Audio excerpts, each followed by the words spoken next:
Assalamualaikum warahmatullahi wabarakatuh. Selamat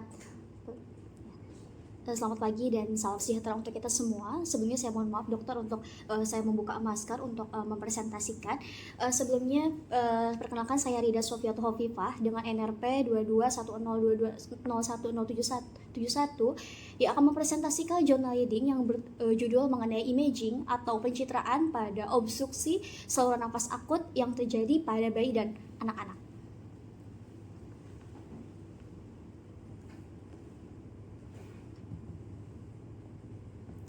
Baik, jadi dari jurnal yang saya bawakan ini, di sini terlihat ada identitas jurnalnya dari mulai judul, penulis, juga penerbit, serta tahun terbit itu 2015. Dan tujuan dari jurnal ini adalah untuk mendiskusikan dari mulai anatomi yang membuat predisposisi respiratory distress pada bayi dan anak, kemudian rekomendasi pencitraan pada bayi dan anak yang mengalami obstruksi saluran nafas akut, dan juga fitur radiografi umum yang menjadi penyebab terjadinya obstruksi saluran nafas akut atas dan bawah pada bayi dan anak. Nah, ini dimulai dari pendahuluan terlebih dahulu bahwa sekitar 10% pasien darurat pediatrik itu mengalami distres pernapasan. Nah, obstruksi ini sering terjadi pada anak-anak. Nah, ini disebabkan karena memang anak-anak ini memiliki fitur anatomi dan fisiologis yang berbeda pada dewasa. Sehingga ketika ada perbedaan ini menyebabkan mudah sekali terjadinya oklusi atau obstruksi parsial. Bahkan obstruksi parsial aja bisa menyebabkan keparahan. Kemudian, biasanya pasien datang dengan gejala takipnus, stridor, merintih, bahkan apnu yang bisa menyebabkan obstruksi total, bahkan bisa memburuk dengan cepat dan bisa menyebabkan henti jantung paru. Kemudian, mengapa perlunya adanya imaging atau pencitraan pada obstruksi ini? Karena biasanya dokter-dokter biasanya pada obstruksi ini dilakukan anamnesis dan juga pemeriksaan fisik, tetapi tidak spesifik, sehingga perlunya pencitraan atau imaging yang tujuannya untuk mencari penyebab utama terjadinya obstruksi tersebut, sehingga ketika sudah diketahui penyebab utamanya, maka tata laksana akan menjadi lebih cepat. Nah, ini tadi tujuannya sudah dijelaskan untuk membedakan juga pernapasan atas dan bawah. Atas ini ada croup, epiglotitis akut, infeksi tetrofaring, benda asing dalam saluran nafas, dan juga pada pernapasan bawah ada asma, bronkiolitis, inflamasi saluran nafas bawah, dan juga benda asing bronkial. Baik, ini adalah rekomendasi imaging yang disarankan pada obstruksi saluran nafas, yaitu fotofolos atau radiografi. Nah, ini tujuannya untuk mengevaluasi obstruksi jalan nafas. Nah, untuk CT dan MRI ini jarang dilakukan dan jarang digunakan. Karena dengan fotofolos saja itu sudah cukup. Kemudian, karena anak-anak ini kadang-kadang suka menangis dan tidak kooperatif, maka bagaimana caranya? Seorang pemeriksa ini harus mencoba menurunkan kecemasan pasiennya karena ketika menangis maka akan terjadi gangguan atau perburukan dari gangguan pernapasan. Jika ada anak yang ada kecurigaan mengarah ke epiglotitis, maka seorang pemeriksa harus sudah menyediakan intubasi akut karena waspada jika ada serangan akut. Kemudian, untuk saluran nafas atas, jika ada obstruksi, maka disarankan untuk menggunakan imaging dari fotofolos atau radiografi secara lateral dan frontal. Nah, jika pasiennya ini tidak kooperatif atau pasiennya tidak stabil, maka dengan lateral saja itu sudah cukup untuk bisa menegakkan diagnosis. Kemudian, untuk proyeksi lateral itu posisinya tuh harus tegak dengan kepala sedikit ekstensi atau dinaikkan. Tujuannya apa? Tujuannya agar menghindari dari pseudo thickening atau penebalan dari si membrannya, penebalan semu. Nah, di sana ada gambar pseudo thickening, ada gambar yang ditujukan oleh panah hitam. Ya dok, mohon maaf. Di sini ada ketika pasiennya ditekuk. Next. Kemudian ini juga ada radiografi dada inspirasi yang bagus. Syaratnya itu harus terlihat 6 costa anterior. Untuk yang ekspirasinya biasanya tujuannya untuk menilai air trapping. Nah, air trapping ini biasanya muncul pada pasien-pasien yang aspirasi benda asing. Next. Kemudian ini adalah anatomik yang menyebabkan anak-anak mudah sekali terjadi obstruksi. Kenapa? Karena anak-anak ini nasofaringnya lebih sempit, trakeanya lebih pendek, laring lebih pendek. Kemudian di gambar yang bawah itu terlihat ada perbedaan antara saluran pernapasan dewasa dan anak-anak. Untuk yang anak-anak itu bentuknya seperti teropong, sedangkan pada dewasa itu bentuknya seperti silindris, di mana pada anak-anak kartilago krikoidnya itu lebih ada penyempitan. Kemudian di sini pada anak-anak juga terlihat bahwa tonsilnya itu lebih menonjol dibandingkan dewasa. Pada usia 3 tahun biasanya tonsil itu semakin membesar dan bisa maksimal sampai usia 2-10 tahun. Kemudian pada tonsil ini bisa terlihat di radiografi lateral. Itu adalah posisi yang paling baik untuk bisa melihat tonsil. Kemudian di sini juga ada gambaran, ada anak usia 16 tahun, ada tonsilnya abnormal, terlihat pada foto volos leher lateralnya itu terlihat ada pembesaran dari tonsil lingual yang panah putih dan tonsil faring yang panah hitam. Jadi ada pembesaran tonsil lingual maupun tonsil faring. Dan di sana ada tanda bintang yang menunjukkan adanya penyempitan si udara yang melewati nasofaring. Kemudian penyebab dari obstruksi ini sebenarnya macam-macam. Bisa karena inflamasi, neoplastik ataupun iatrogenik. Kemudian di sini juga ada pembagiannya berdasarkan etio. Nah, ini adalah yang pertama pernapasan yang pertama saya bahas adalah saluran pernapasan atas, yaitu croup. Nah, croup ini adalah laringotracheobronchitis yang disebabkan karena peradangan subglotis, biasanya menyerang pada anak 6 bulan sampai 3 tahun. Karakteristiknya adalah batuknya menggonggong pada malam hari yang memburuk, dan juga saat menangis juga batuk memburuk. Kemudian selanjutnya itu adalah gambaran radiologisnya. Di sini biasanya untuk terlihat croup itu di foto volos leher frontal atau AP, di mana ada tampak steeple sign. Steeple signs ini yang ditunjukkan pada gambar yang sebelah kiri, ada panah hitam, itu ada steeple sign, atau steeple sign ini seperti menara gereja. Jadi atau yang disebut dengan V terbalik, huruf V terbalik gitu. Jadi yang atas itu lebih tajam. Nah, itu adalah penyempitan subglotis dan juga peradangan dari hipofaring. Kemudian di gambar yang keduanya itu ada tanda penyempitan juga di regio subglotis dan overdistensi hipofaring. Ada overdistensi hipofaring karena di sini disebabkan karena bayinya tuh menangis, jadi akan tampak overdistensi hipofaring. Nah, ini adalah gambaran radiologis dari croup. Selanjutnya, ini adalah gambaran radiologis dari tracheitis bakteri pada anak perempuan usia 8 tahun. Terlihat ada peningkatan densitas daerah subglotis peningkatan densitas daerah subglotis yang ditunjukkan oleh panah. Kemudian ada penyempitan jalan nafas subglotis. Nah, jadi sebetulnya kalau croup itu memang penyempitan di daerah subglotis, makanya dia akan tampak lebih menyempit di gambar tersebut yang ditunjukkan oleh panah.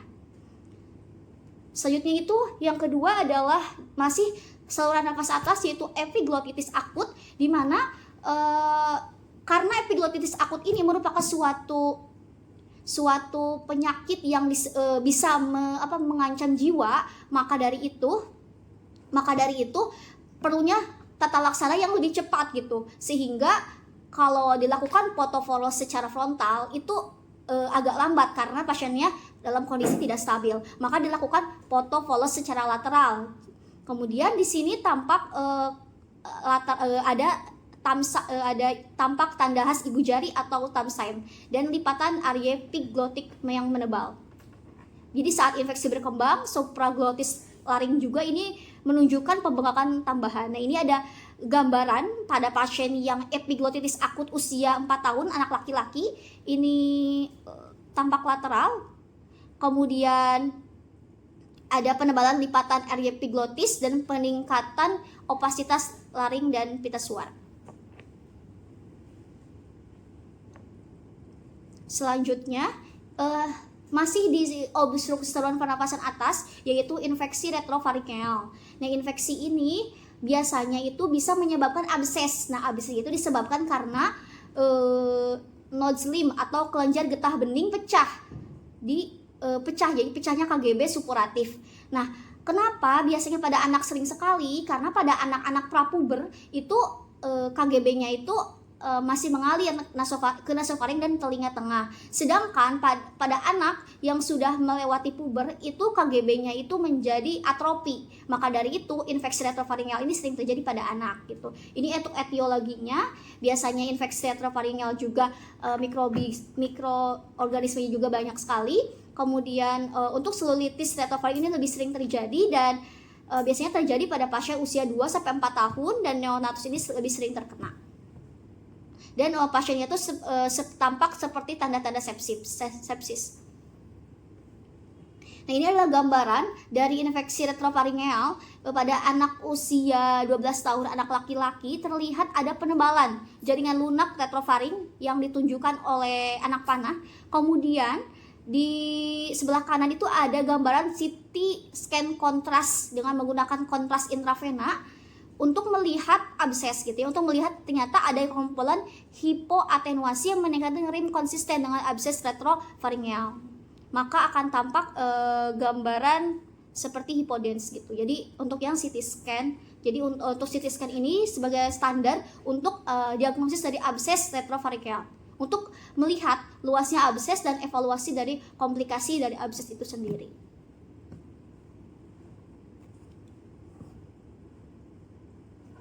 Selanjutnya itu adalah benda asing. Nah, benda asing ini masih di saluran pernapasan atas. Benda asing ini kematian pada anak-anak usia kurang dari 2 tahun biasanya terjadi karena benda asing itu tersedot atau tertelan. Nah, hanya 3% benda yang masuk ke laring biasanya itu berukuran besar, bentuknya tidak teratur ataupun tajam.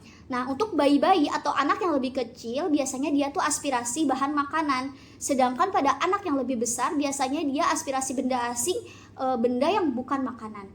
Jadi ketika aspirasi benda asing bersarang di kerongkongan itu bisa menyebabkan gangguan pernafasan. Kemudian untuk pencitraannya, di sini ada gambaran dari radiografi frontal dan lateral. Jadi untuk benda asing ini bisa dilihat dari proyeksi frontal atau AP maupun lateral.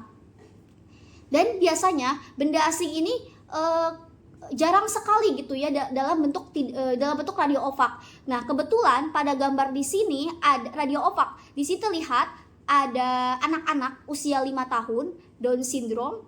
Dia kesulitan bernafas dan mengeluarkan air liur terus-menerus. Di sini tampak terlihat foto polos lateral karena ada benda asing. Radio opak tampak lebih putih ya, radio opak.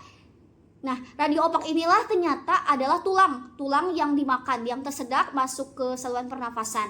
Kemudian di panah yang putih itu adalah emfisema subkutan luas yang terjadi karena perforasi trakea dan esofagus.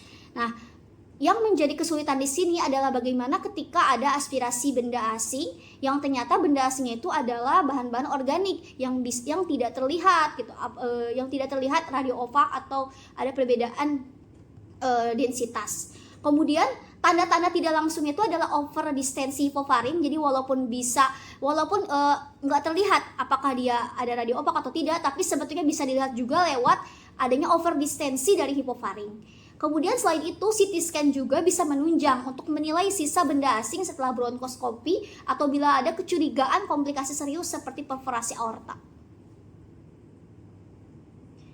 Selanjutnya, ini ada benda asing juga pada anak-anak usia 5 tahun dengan disfagia, kesulitan menelan. Ini adalah foto polos leher lateral. Terlihat ada gambaran tulang ikan, bentuknya seperti ke arah vertikal, berdampak ke epiglotis. Kemudian selanjutnya ini juga ada benda asing di esofagus pada anak-anak usia 6 tahun. Terlihat ya untuk foto yang sebelah kiri ada foto polos leher lateral, ada ovasitas, ada tapak memanjang warna putih, itu ovasitas linier yang memang pada awalnya itu diabaikan saat di UGD. Tetapi terjadi penebalan ringan jaringan lunak retrofaringeal. Maka kita bandingkan antara foto kiri dan foto kanan. Nah, foto kiri ini kan tadi ada ovasitas linier, yang foto sebelah kanan itu adalah foto ronsen 4 hari kemudian, karena ternyata semakin kondisinya semakin parah dan terlihat ada penebalan jaringan lunak retrofaring. Ada penebalan yang mendorong trakea anterior dan dinding posterior yang bisa mempersempit kolom udara. Terlihat di sana ada panah putih yang sebelah kanan itu ada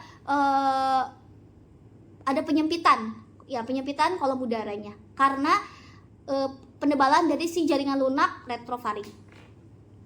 Selanjutnya, di sini juga ada benda asing yang tertelan oleh anak laki-laki usia 2 tahun.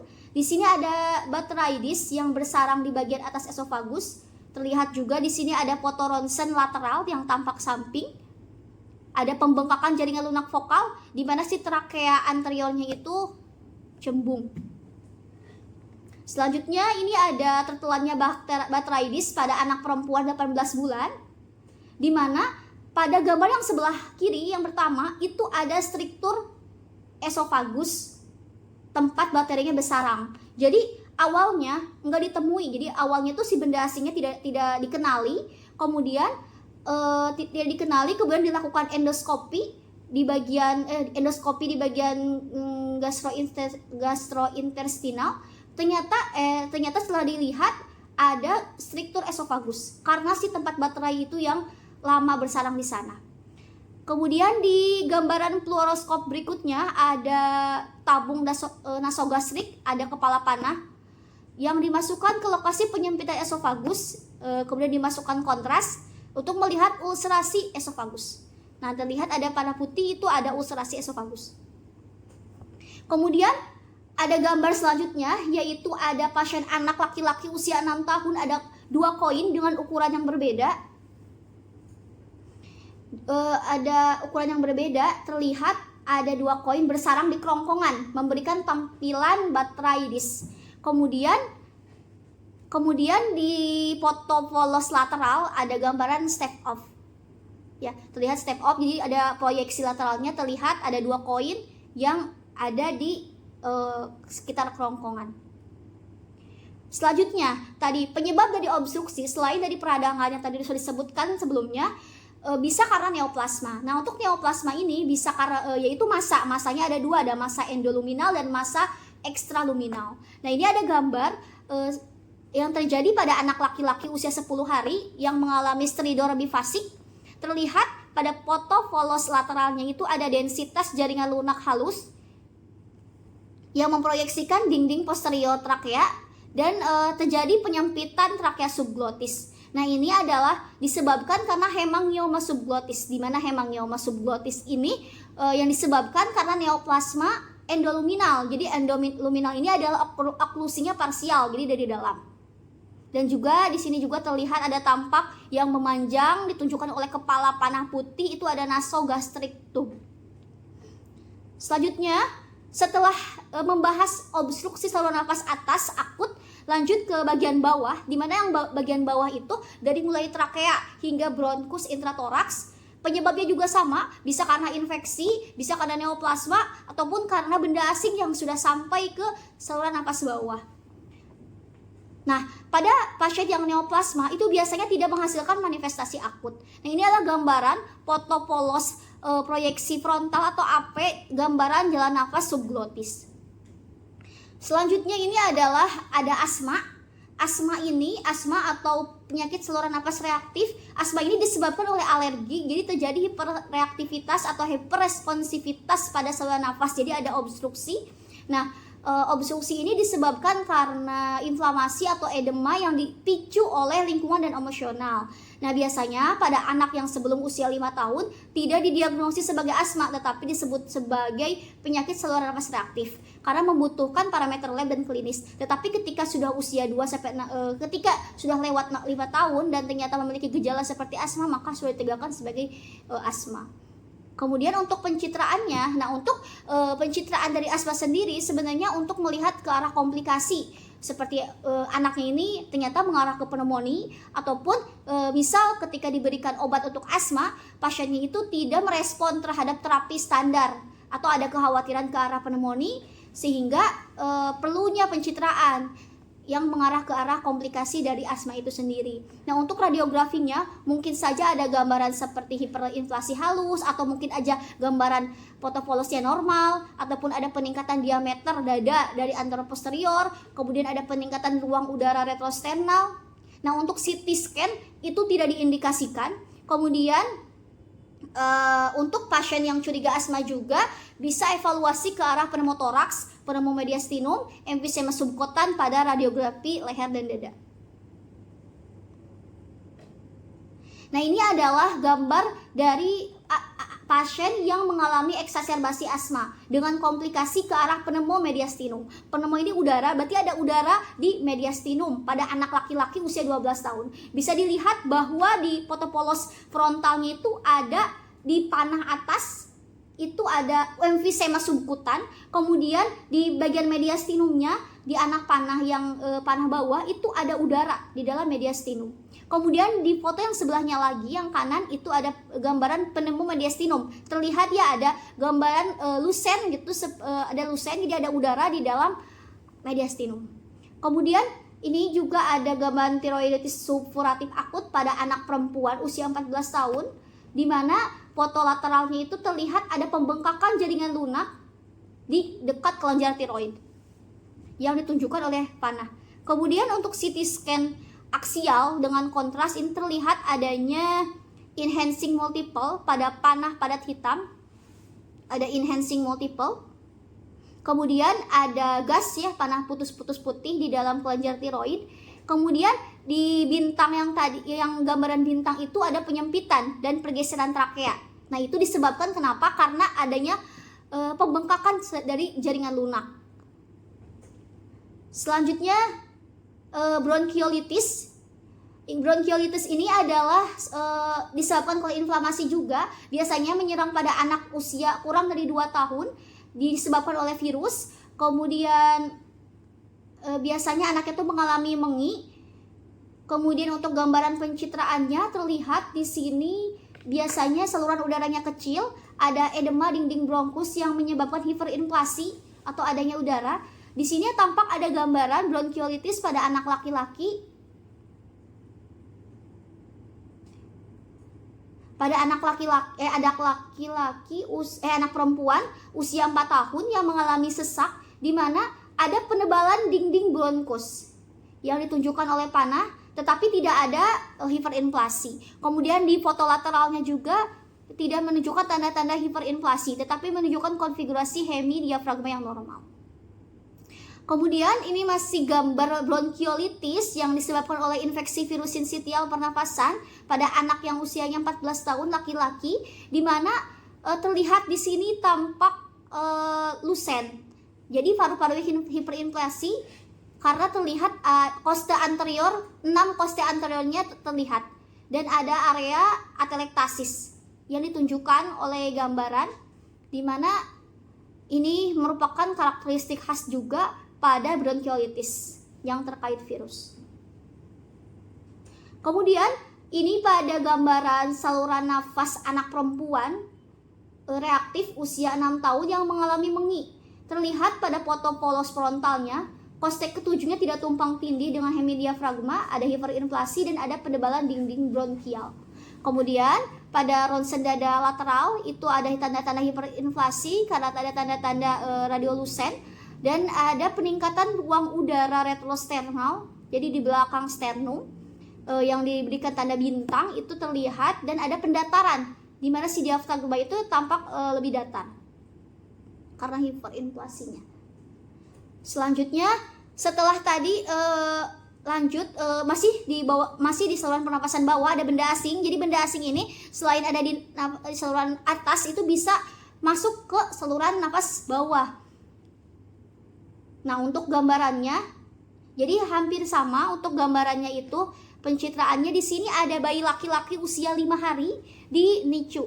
Karena gangguan pernapasan terlihat di panah putih ini ada intubasi.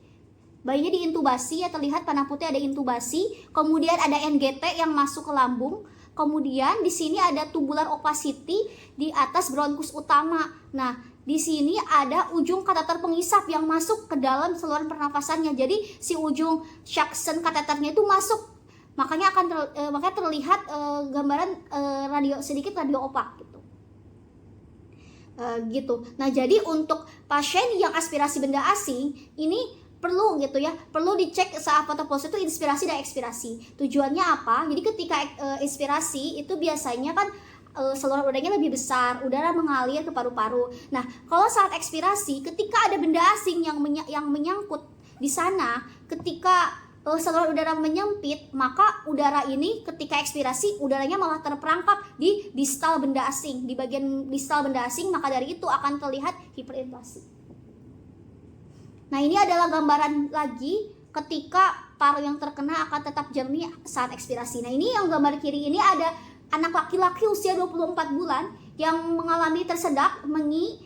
Nah, ini adalah ronsen saat inspirasi, terlihat gambaran radiolucen atau hiperinflasi, berarti banyak udara asimetris pada paru kanan dan ada paru kanan. Kemudian di sebelah kiri, sebelahnya lagi ada foto sebelah kanan, itu saat ekspirasi ada yang lapangan paru sebelah kiri ini agak normal. Kemudian terlihat yang sebelah kanan itu ada gambar bintang, itu lebih besar, itu adalah air trapping, jadi udaranya terperangkap di paru kanan yang menyebabkan mediastinum ini deviasi ke arah kiri gitu.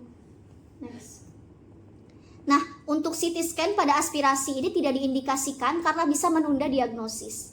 Jadi diagnosis standar referensi diagnosis itu adalah dengan bronkoskopi. Nah, ini gambaran terakhir, ada pneumonia anak laki-laki, terlihat ya ada pelebaran mediastinum. Di gambar kedua ini ada foto lateral, ada penyempitan trakea, membungkuk sedikit ke depan. Kemudian yang gambar ketiga ada foto CT scan toraks kontras digital,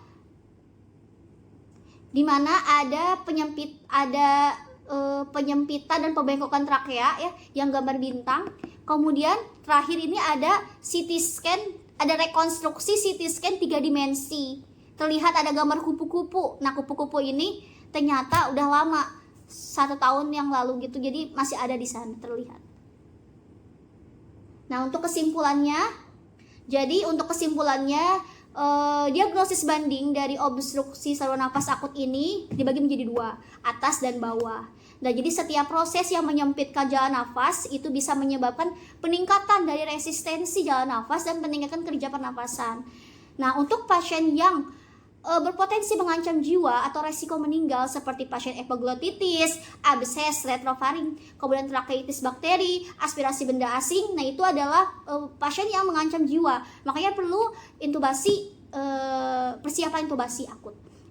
Kemudian untuk penyebab kronis obstruksi itu karena neoplasma. Neoplasmanya karena ada massa, jadi massanya itu menekan ke saluran pernapasan. Kemudian identifikasi benda asing yang terperangkap di udara itu tampak ada radio opak. Kemudian kalau anaknya tidak stabil, sulit untuk dilakukan foto, tidak apa-apa untuk cukup dilakukan foto lateral. Kemudian ahli radiologi ini penting untuk mengenali temuan pencitraan yang khas dan memahami patofisiologi dari obstruksi saluran nafas akut, agar penyebabnya bisa teridentifikasi, dan ketika penyebab obstruksi bisa cepat teridentifikasi, maka kondisi pasien itu bisa cepat tertangani karena tata laksana yang lebih cepat dan tepat. Baik, terima kasih banyak. Cukup sekian yang dapat saya sampaikan dari pemaparan jurnal reading saya. Dipersilahkan. Untuk selanjutnya ada sesi tanya jawab.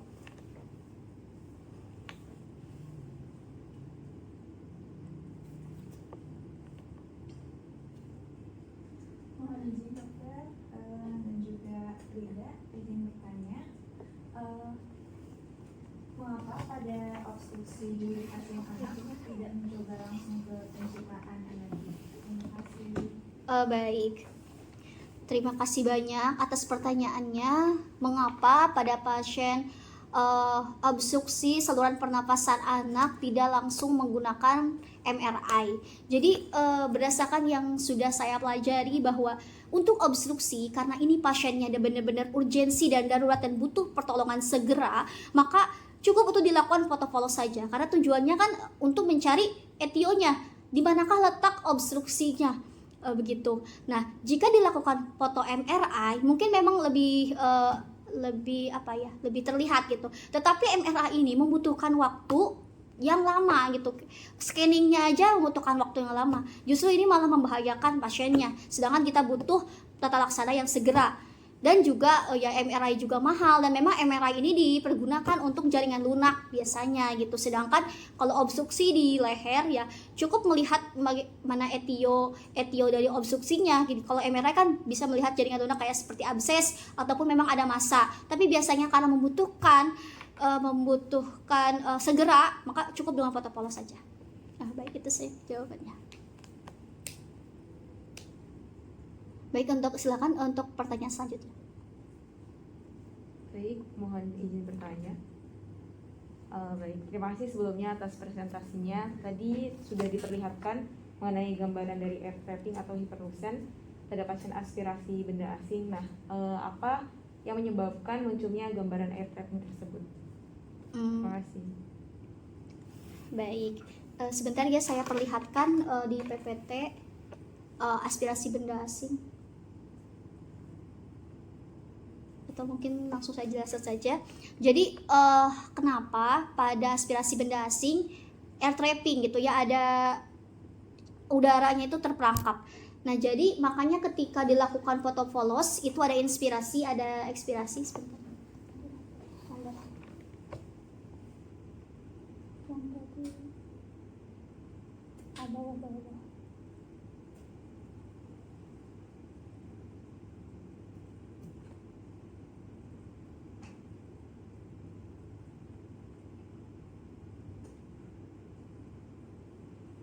Ya, boleh saya screen, maaf.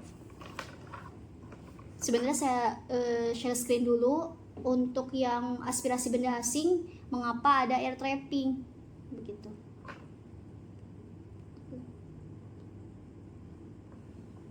Nah, jadi di sini terlihat ya bahwa benda asing di saluran pernapasan bawah. Jadi ketika inspirasi, tarik nafas gitu ya, tarik nafas anaknya, itu kan saluran nafas ini menjadi lebih besar. Udara ini mengalir ke paru-paru di sekitar benda asing. Jadi udara lewat ke benda asing juga, udaranya masuk. Tetapi ketika ekspirasi, saluran nafas ini tetap menyempit, ditambah lagi ada benda asing, udara yang seharusnya di dalam ini menjadi keluar karena ada benda asing obstruksi, maka udara ini terperangkap di dalam, sehingga akan tampak lebih radiolusen, lebih hitam gambarannya, dan tampaknya terlihat air trapping gitu ya, udara terperangkap, radiolusen, hiperinflasi paru begitu.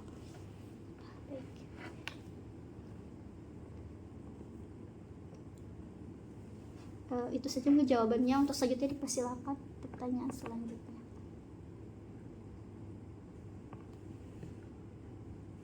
Baik dokter, saya izin bertanya. Sebelumnya terima kasih Lida untuk presentasinya. Tadi untuk yang kasus pertama di croup atau laryngotracheal bronchitis itu ada stipple sign ya. Nah itu gambarannya bagaimana terbentuknya ya, dan biasanya predileksi lokasinya lebih sering di mana, apakah di laring, trachea, atau bisa di semua?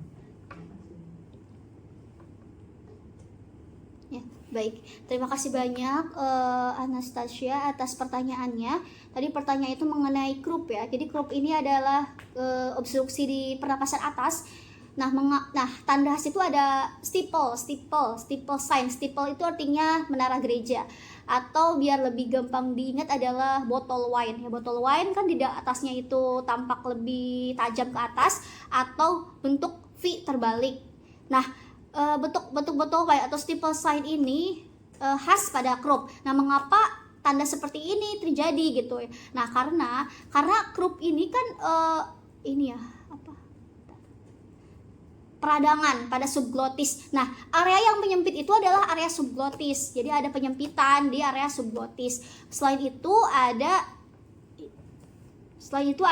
penyempitan di kolom udara trakea subglotis, juga ada peningkatan di hipofaringnya. Nah, peningkatan hipofaring itu yang paling bawahnya. Nah, itulah yang menyebabkan stipple sign itu muncul gitu pada pasien-pasien yang croup. Kemudian untuk terjadinya predileksi lokasi croup ini, sebetulnya croup ini kan infeksi virus. Nah, croup ini memang nama lain itu adalah laringotracheobronchitis. Jadi bisa infeksi laring, trakea, bisa berada di bronchitisnya, dan terjadi pada anak-anak usia 6 sampai 3 tahun. Nah, untuk lokasinya di sini saya sih belum menemukan ya lokasi yang sering terjadi, tapi mungkin trakeitis gitu, karena trakeitis ini memiliki tanda yang mirip gitu dengan croup gitu, mungkin ya berdasarkan yang sudah saya cari gitu. Terima kasih atas pertanyaannya. Mungkin itu saja jawabannya.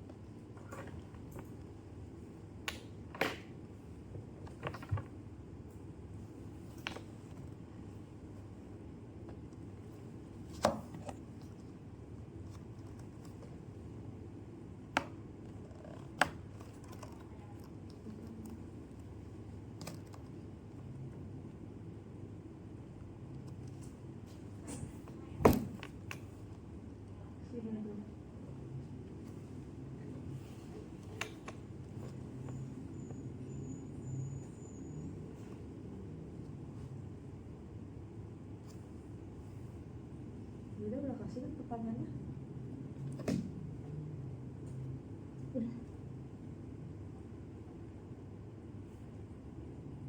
Dipersilakan dari teman-teman Okrida, ada yang ingin ditanyakan?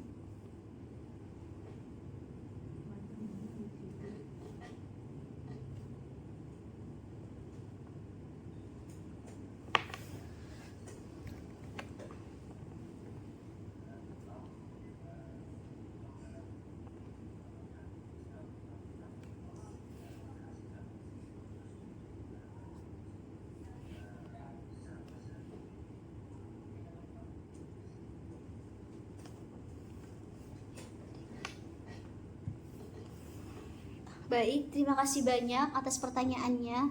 Tadi memang sudah jelaskan ya secara singkat. Ini ada croup, ini ada trakeitis. Nah, untuk gambaran radiologis dari trakeitis ini ada contoh gambarnya di sini pada anak perempuan usia 8 tahun, foto lateral.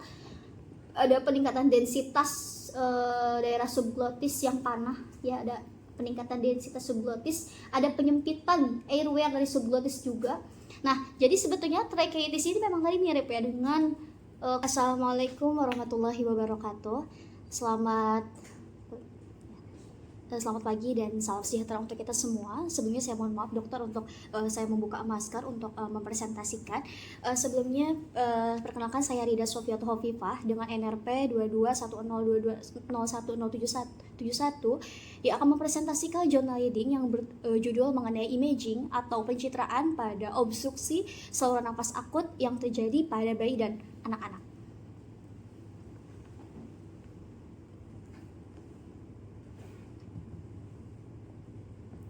Baik, jadi dari jurnal yang saya bawakan ini, di sini terlihat ada identitas jurnalnya dari mulai judul, penulis juga penerbit, serta tahun terbit itu 2015. Dan tujuan dari jurnal ini adalah untuk mendiskusikan dari mulai anatomi yang membuat predisposisi respiratory distress pada bayi dan anak, kemudian rekomendasi pencitraan pada bayi dan anak yang mengalami obstruksi saluran nafas akut, dan juga fitur radiografi umum yang menjadi penyebab terjadinya obstruksi saluran nafas akut atas dan bawah pada bayi dan anak.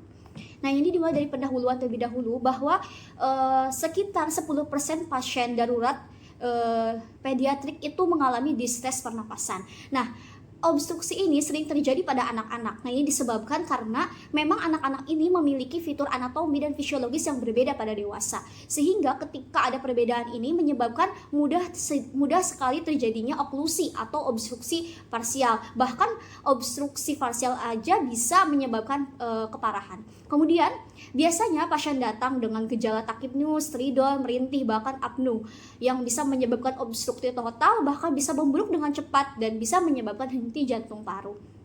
Kemudian, mengapa perlunya adanya imaging atau pencitraan pada obstruksi ini? Karena biasanya dokter-dokter biasanya pada obstruksi ini dilakukan anamnesis dan juga pemeriksaan fisik, tetapi tidak spesifik, sehingga perlunya pencitraan atau imaging yang tujuannya untuk mencari penyebab utama terjadinya obstruksi tersebut, sehingga ketika sudah diketahui penyebab utamanya, maka tata laksana akan menjadi lebih cepat. Nah, ini tadi tujuannya sudah dijelaskan untuk membedakan juga pernapasan atas dan bawah. Atas ini ada croup, epiglotitis akut, infeksi retrofaring, benda asing dalam saluran nafas, dan juga pada pernapasan bawah ada asma, bronkiolitis, inflamasi saluran nafas bawah, dan juga benda asing bronkial. Baik, ini adalah rekomendasi imaging yang disarankan pada obstruksi saluran nafas, yaitu fotofolos atau radiografi. Nah, ini tujuannya untuk mengevaluasi obstruksi jalan nafas. Nah, untuk CT dan MRI ini jarang dilakukan dan jarang digunakan.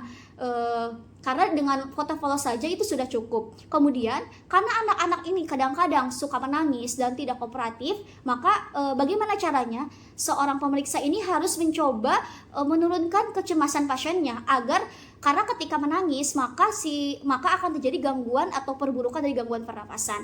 Jika ada anak yang ada kecurigaan mengarah ke epiglottitis, maka seorang pemeriksa harus sudah menyediakan intubasi akut karena waspada jika ada serangan akut. Kemudian untuk saluran nafas atas, jika ada obstruksi, maka disarankan untuk menggunakan imaging dari fotofolos atau radiografi secara lateral dan frontal. Nah, jika pasiennya ini tidak kooperatif atau pasiennya tidak stabil, maka dengan lateral saja itu sudah cukup untuk bisa menegakkan diagnosis. Kemudian, untuk proyeksi lateral itu harus posisinya tuh harus tegak dengan kepala sedikit ekstensi atau dinaikkan. Tujuannya apa? Tujuannya agar menghindari dari pseudo thickening atau penebalan dari si membrannya, penebalan semu. Nah, di sana ada gambar pseudo thickening, ada gambar yang ditujukan oleh panah hitam. Ya dok, mohon maaf. Di sini ada ketika pasiennya ditekuk. Next. Kemudian ini juga ada radiografi dada inspirasi yang bagus. Syaratnya itu harus terlihat 6 costa anterior. Untuk yang ekspirasinya biasanya tujuannya untuk menilai air trapping. Nah, air trapping ini biasanya muncul pada pasien-pasien yang aspirasi benda asing. Next. Kemudian ini adalah anatomik yang menyebabkan anak-anak mudah sekali terjadi obstruksi. Kenapa? Karena anak-anak ini nasofaringnya lebih sempit, trakeanya lebih pendek, laring lebih pendek. Kemudian di gambar yang bawah itu terlihat ada perbedaan antara saluran pernapasan dewasa dan anak-anak. Untuk yang anak-anak itu bentuknya seperti teropong, sedangkan pada dewasa itu bentuknya seperti silindris, di mana pada anak-anak kartilago krikoidnya itu lebih ada penyempitan. Kemudian di sini pada anak-anak juga terlihat bahwa tonsilnya itu lebih menonjol dibandingkan dewasa. Pada usia 3 tahun biasanya tonsil itu semakin membesar dan bisa maksimal sampai usia 2-10 tahun. Kemudian pada tonsil ini bisa terlihat di radiografi lateral. Itu adalah posisi yang paling baik untuk bisa melihat tonsil. Kemudian di sini juga ada gambaran, ada anak usia 16 tahun. Ada tonsilnya abnormal, terlihat pada foto volos leher lateralnya itu terlihat ada pembesaran dari tonsil lingual yang panah putih dan tonsil faring yang panah hitam. Jadi ada pembesaran tonsil lingual maupun tonsil faring. Dan di sana ada tanda bintang yang menunjukkan adanya penyempitan si udara yang melewati nasofaring. Kemudian penyebab dari obstruksi ini sebenarnya macam-macam, bisa karena inflamasi, neoplastik ataupun iatrogenik.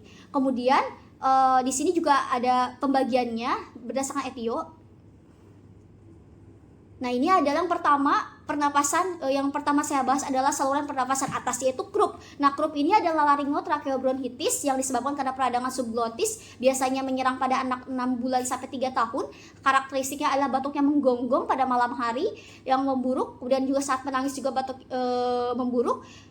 Kemudian selanjutnya itu adalah gambaran radiologisnya. Di sini biasanya untuk terlihat croup itu di fotovolos leher frontal atau AP, di mana ada tampak steeple sign. Steeple signs ini yang ditunjukkan pada gambar yang sebelah kiri, ada panah hitam, itu ada steeple sign, atau steeple sign ini seperti menara gereja. Jadi atau yang disebut dengan V terbalik, huruf V terbalik gitu. Jadi yang atas itu lebih tajam. Nah, itu adalah penyempitan subglotis dan juga peradangan dari hipofaring. Kemudian di gambar yang keduanya itu ada tanda penyempitan juga di regio subglotis dan overdistensi hipofaring. Ada overdistensi hipofaring karena di sini disebabkan karena bayinya tuh menangis, jadi akan tampak overdistensi hipofaring. Nah, ini adalah gambaran radiologis dari croup. Selanjutnya, ini adalah gambaran radiologis dari tracheitis bakteri pada anak perempuan usia 8 tahun. Terlihat ada peningkatan densitas daerah subglotis panah peningkatan densitas daerah subglotis yang ditunjukkan oleh panah, kemudian ada penyempitan jalan nafas subglotis. Nah, jadi sebetulnya kalau croup itu memang penyempitan di daerah subglotis, makanya dia akan tampak lebih menyempit di gambar tersebut yang ditunjukkan oleh panah. Selanjutnya itu yang kedua adalah masih saluran nafas atas, yaitu epiglotitis akut, di mana karena epiglotitis akut ini merupakan suatu penyakit yang bisa mengancam jiwa, maka dari itu perlunya tata laksana yang lebih cepat gitu, sehingga kalau dilakukan fotofolos secara frontal itu agak lambat karena pasiennya dalam kondisi tidak stabil, maka dilakukan fotofolos secara lateral. Kemudian di sini tampak ada tampak tanda khas ibu jari atau thumb sign dan lipatan area epiglotik yang menebal. Jadi saat infeksi berkembang, supraglottis laring juga ini menunjukkan pembengkakan tambahan. Nah, ini ada gambaran pada pasien yang epiglotitis akut usia 4 tahun, anak laki-laki. Ini tampak lateral.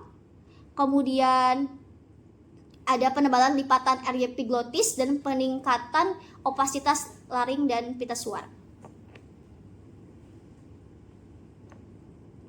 Selanjutnya, masih di obstruksi saluran pernapasan atas, yaitu infeksi retrofaringeal. Nah, infeksi ini biasanya itu bisa menyebabkan abses. Nah, abses itu disebabkan karena nodules atau kelenjar getah bening pecah, jadi pecahnya KGB supuratif. Nah, kenapa biasanya pada anak sering sekali? Karena pada anak-anak prapuber itu KGB-nya itu masih mengalir ke nasofaring dan telinga tengah. Sedangkan pada anak yang sudah melewati puber itu KGB-nya itu menjadi atrofi. Maka dari itu infeksi retrofaringeal ini sering terjadi pada anak gitu. Ini etiologinya, biasanya infeksi retrofaringeal juga mikroorganismenya juga banyak sekali. Kemudian untuk selulitis retrofaring ini lebih sering terjadi dan biasanya terjadi pada pasien usia 2-4 tahun dan neonatus ini lebih sering terkena. Dan pasiennya itu tampak seperti tanda-tanda sepsis. Nah, ini adalah gambaran dari infeksi retrofaringeal pada anak usia 12 tahun, anak laki-laki. Terlihat ada penebalan jaringan lunak retrofaring yang ditunjukkan oleh anak panah. Kemudian di sebelah kanan itu ada gambaran CT scan kontras dengan menggunakan kontras intravena untuk melihat abses gitu ya, untuk melihat ternyata ada kumpulan hipoatenuasi yang meningkatkan rim konsisten dengan abses retrofaringeal.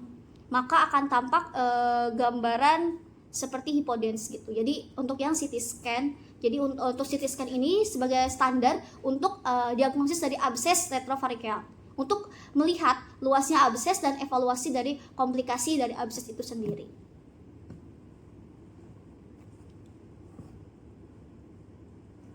Selanjutnya itu adalah benda asing. Nah, benda asing ini masih di saluran pernapasan atas. Benda asing ini kematian pada anak-anak usia kurang dari 2 tahun biasanya terjadi karena benda asing itu tersedot atau tertelan. Nah, hanya 3% benda yang masuk ke laring biasanya itu berukuran besar, bentuknya tidak teratur ataupun tajam. Nah, untuk bayi-bayi atau anak yang lebih kecil biasanya dia tuh aspirasi bahan makanan. Sedangkan pada anak yang lebih besar biasanya dia aspirasi benda asing, benda yang bukan makanan. Jadi ketika aspirasi benda asing bersarang di kerongkongan itu bisa menyebabkan gangguan pernafasan. Kemudian untuk pencitraannya, di sini ada gambaran dari radiografi frontal dan lateral. Jadi untuk benda asing ini bisa dilihat dari proyeksi frontal atau AP maupun lateral. Dan biasanya benda asing ini jarang sekali gitu ya dalam bentuk radio ovak. Nah, kebetulan pada gambar di sini ada radio ovak. Di situ terlihat ada anak-anak usia 5 tahun Down syndrome. Dia kesulitan bernafas dan mengeluarkan air liur terus-menerus. Di sini tampak terlihat foto polos lateral karena ada benda asing. Radio opak tampak lebih putih ya, radio opak. Nah, radio opak inilah ternyata adalah tulang yang dimakan, yang tersedak masuk ke saluran pernafasan. Kemudian di panah yang putih itu adalah emfisema subkutan luas yang terjadi karena perforasi trakea dan esofagus. Nah, yang menjadi kesulitan di sini adalah bagaimana ketika ada aspirasi benda asing yang ternyata benda asingnya itu adalah bahan-bahan organik yang tidak terlihat gitu, yang tidak terlihat radioofag atau ada perbedaan densitas. Kemudian tanda-tanda tidak langsung itu adalah over distensi hipofaring. Jadi walaupun nggak terlihat apakah dia ada radioofag atau tidak, tapi sebetulnya bisa dilihat juga lewat adanya over distensi dari hipofaring. Kemudian selain itu CT scan juga bisa menunjang untuk menilai sisa benda asing setelah bronkoskopi atau bila ada kecurigaan